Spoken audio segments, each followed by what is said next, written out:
jarring behind-the-scenes portrayal, President Donald Trump's former national security advisor John Bolton accused him of sweeping misdeeds that included explicitly seeking Chinese President Xi Jinping's help to win re-election. Bolton, a longtime foreign policy hawk who Trump fired in September over policy differences, also said that the U.S.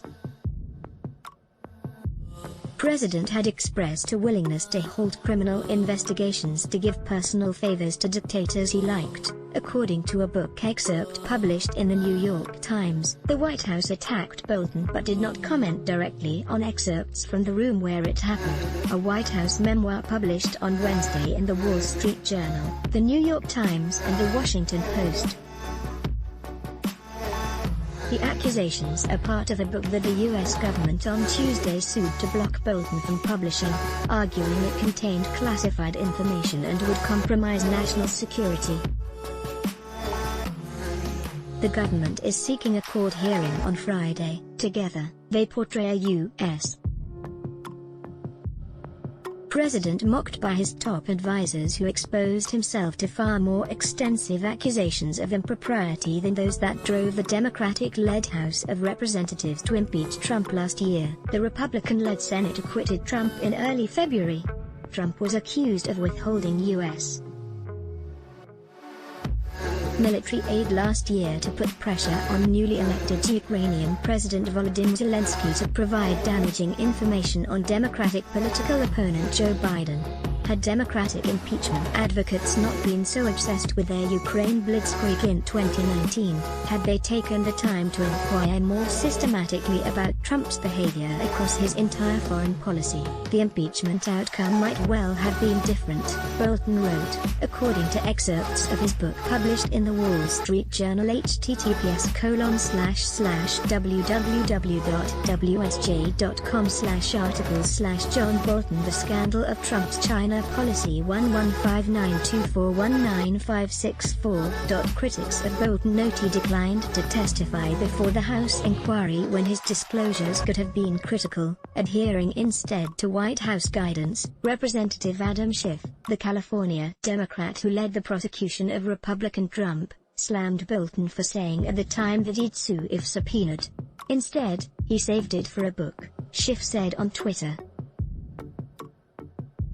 Bolton may be an author, but he's no patriot. Still, Bolton's allegations provide new ammunition to critics ahead of the November 3 presidential election, including his behind-the-scenes accounts of Trump's conversations with China's Xi, which, in one case, broached the topic of the U.S. vote. Trump then, stunningly, turned the conversation to the coming U.S.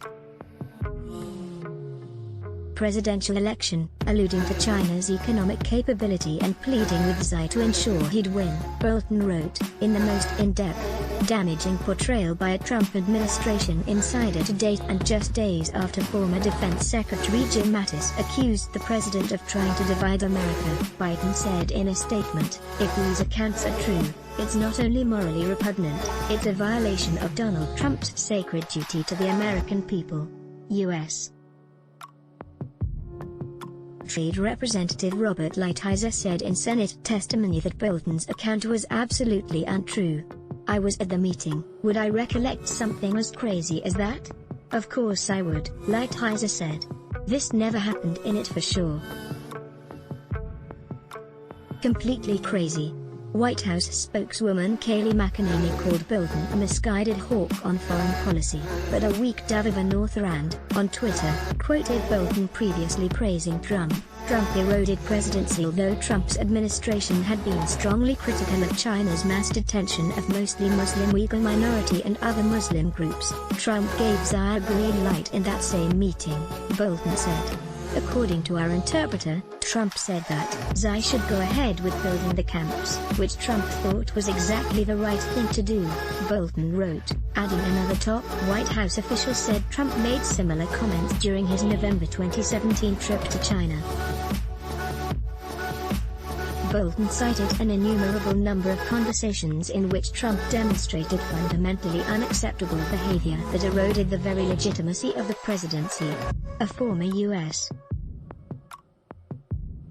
ambassador to the United Nations and Fox News television commentator, hawkish approach had worn on a president weary of foreign military entanglements. Officials say Trump would sometimes chide Bolton in meetings, introducing him to visiting foreign leaders by saying, "You all know the great John Bolton. He'll bomb you. He'll take out your whole country." In excerpts published in the Washington Post, Bolton writes that Trump said invading Venezuela would be cool and that it was really part of the United States. The U.S. government has publicly said it does not favor using force to topple Venezuela's socialist president Nicolas Maduro. The book also exposed the sometimes dim view that Trump's advisors have of him. During a 2018 meeting with North Korean leader Kim Jong-un, Bolton says he got a note from Secretary of State Mike Pompeo mocking Trump. "He is so full of shit," Pompeo's note said, according to a Bolton excerpt in the Washington Post. Although Trump is publicly critical of journalists, Bolton's book quotes the U.S. president making some of his most alarming remarks to date.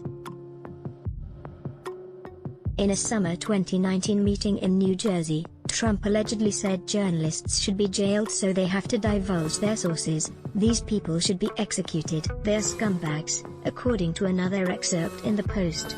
"Let's block ads. Why?" Show your love for him. Click the link in description. Thanks for watching.